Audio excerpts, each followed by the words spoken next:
Today marks the 9th day of the U.S. government shutdown, a situation that's making headlines across the country and impacting countless lives in ways both big and small. A government shutdown happens when Congress can't agree on a budget or pass the necessary funding bills. Without this agreement, the government simply doesn't have the legal authority to spend money, forcing many federal agencies and services to close their doors or drastically scale back operations. To put it in perspective, imagine a family that can't agree on how to spend its money. If no one can decide what bills to pay, the lights might go out, the fridge stays empty, and daily routines are thrown into chaos. That's what happens on a much larger scale during a government shutdown, except the family is the entire country.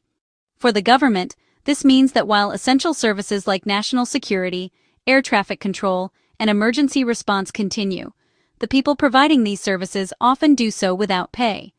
Meanwhile, national parks close their gates, passport and visa processing grinds to a halt, and many federal offices become ghost towns. Small businesses that rely on government contracts or federal loans suddenly find themselves in limbo, unable to move forward with projects or pay their employees. The ripple effects can be felt in local economies across the nation. The shutdown isn't just a political fight in Washington, it's a real-life disruption for millions of Americans. From delayed paychecks for federal workers to longer lines at government offices, the impact is woven into the fabric of daily life and the broader economy. Every year, Congress is required to pass a series of funding bills to keep the government running. If they fail to do so, the government runs out of money and is forced to shut down, leaving critical decisions hanging in the balance. The longer a shutdown drags on, the more people are hurt. Families struggle to make ends meet, government workers protest for their pay, and communities lose access to important services. The damage grows with each passing day, making it even harder to resolve the underlying disagreements. At its core, a shutdown is a sign of deep division in our nation's leadership. It erodes public trust in government and leaves citizens feeling frustrated and powerless as they watch the debate unfold. The financial cost is real and significant, not just for the government, but for the entire economy. Lost productivity, delayed projects, and uncertainty can ripple through markets and communities, affecting everyone from Wall Street to Main Street. As the days go by and pressure mounts, both political parties are pushed to the negotiating table. Compromise becomes not just a political necessity, but a lifeline for millions of Americans waiting for a resolution. With each day that passes, the urgency for a solution grows. The effects of the shutdown compound, making it clear that finding common ground is more important than ever. Ultimately, a government shutdown is more than a political standoff. It's a crisis that tests the very ability of our government to function and serve its people. On October 9th, the Senate once again found itself at a crossroads. For the 7th time since the government shutdown began, lawmakers gathered in hopes of finding a solution that could bring the standoff to an end. The chamber was tense as senators prepared to vote, each side holding firm to its demands, aware that the nation was watching closely. Earlier, the House of Representatives, under Republican leadership, had passed what they called a clean continuing resolution. This temporary funding bill was stripped of controversial policy riders, designed simply to keep the government running.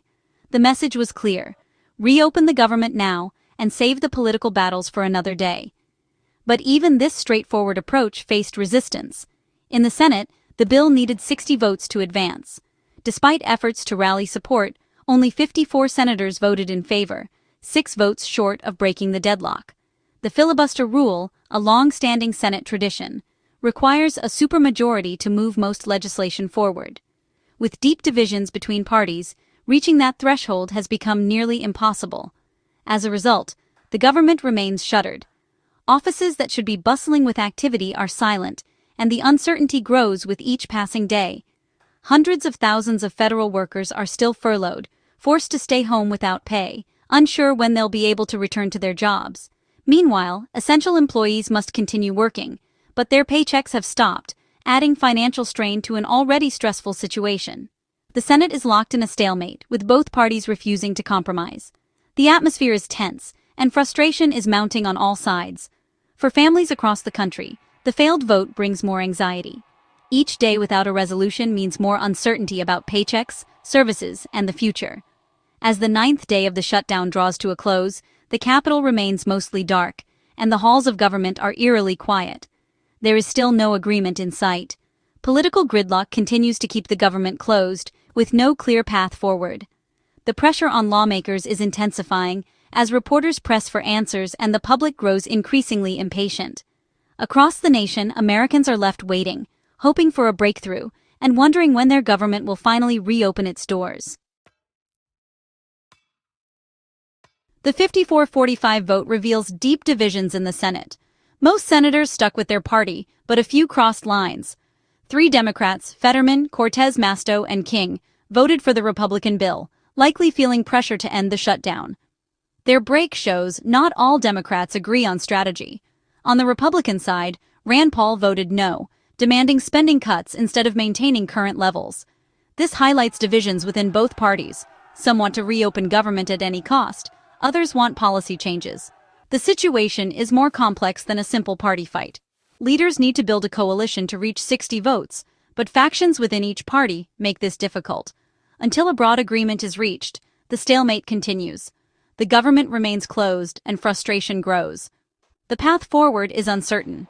The Senate's divisions mirror the country's. At the center of the current political storm is a single, deeply divisive issue: healthcare. More specifically, the Future of Affordable Care Act, ACA subsidies, has become the main sticking point in negotiations to reopen the government. The fate of these subsidies will determine whether millions of Americans can afford their health insurance in the coming year. Democrats are drawing a hard line, insisting that any government funding bill must include an extension of these crucial subsidies. They argue that if the subsidies are allowed to expire, families across the country will be hit with higher insurance premiums, putting healthcare out of reach for many. For Democratic leaders, this is not just a policy debate, it's a fight to protect the health and financial security of millions of Americans. They see the stakes as nothing less than the well-being of families who are already struggling with rising costs and medical uncertainty. For them, the issue is personal, and the consequences are immediate. On the other side, Republicans, led by Senator John Thune, are pushing back. They want to separate the debate over the ACA from the urgent matter of reopening the government, arguing that tying the two together only deepens the crisis. Republicans accuse Democrats of holding the government and the American people hostage over healthcare demands. They say the shutdown is being prolonged by partisan brinkmanship. While some Republicans have signaled a willingness to discuss the future of ACA subsidies, they insist those talks should only happen after the government is funded and federal workers are back on the job. The pressure is mounting as the open enrollment period for ACA plans begins on November 1st. For millions of Americans, the clock is ticking, and the uncertainty is growing.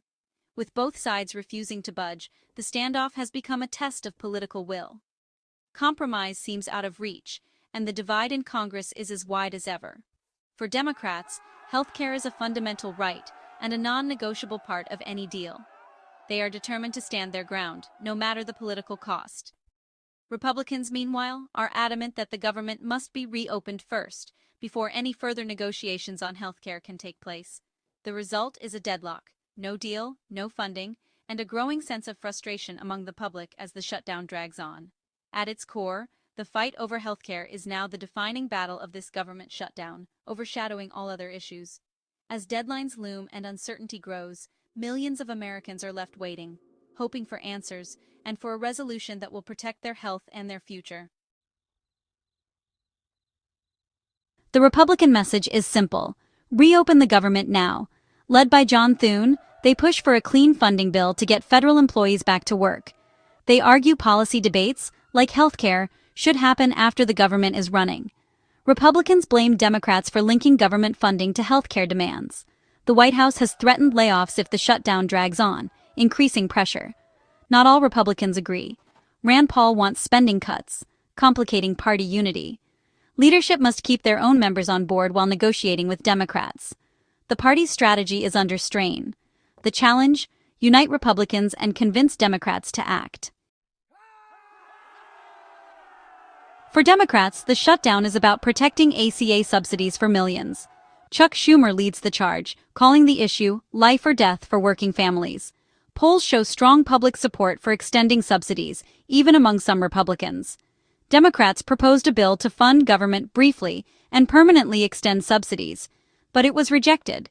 Their strategy: hold firm until Republicans negotiate on health care. They fear losing leverage if they agree to a clean funding bill now. The stakes are high, with open enrollment looming. Democrats see this as a fight they can't afford to lose. The shutdown continues as both sides dig in. While politicians argue, Americans feel the pain. Hundreds of thousands of federal workers are furloughed. No work, no pay. Essential workers, including military and air traffic controllers, are working without pay. Missed paychecks are days away, creating stress for families. Air travel is disrupted, with delays at major airports. National parks are closed, hurting local economies. Scientific research and veterans' benefits are delayed. The shutdown's impact is real and widespread. It's not just politics, it's a crisis affecting daily life. The longer it lasts, the deeper the damage. Americans are waiting for relief. Party leaders are using strong words to defend their positions and blame the other side. Chuck Schumer accuses Republicans of trying to destroy healthcare, confident public opinion is on his side. John Thune blames Democrats for playing political games and keeps the Senate in session to show resolve.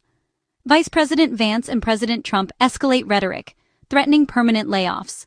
The language is emotional, designed to rally supporters and pressure opponents. Both sides see this as a fight for fundamental principles. The war of words deepens the divide. Finding middle ground seems nearly impossible. The nation's leaders are locked in a high-stakes standoff. As the shutdown enters its 10th day, the path to resolution is unclear. Another Senate vote is possible, but unlikely to succeed without compromise. Quiet negotiations may begin, seeking a deal on ACA subsidies and government funding. The stakes are high. The economy, national security, and public trust are all at risk.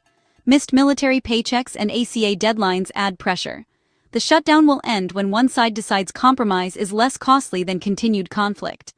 Americans are watching, waiting for leadership. The outcome will shape the future of American politics.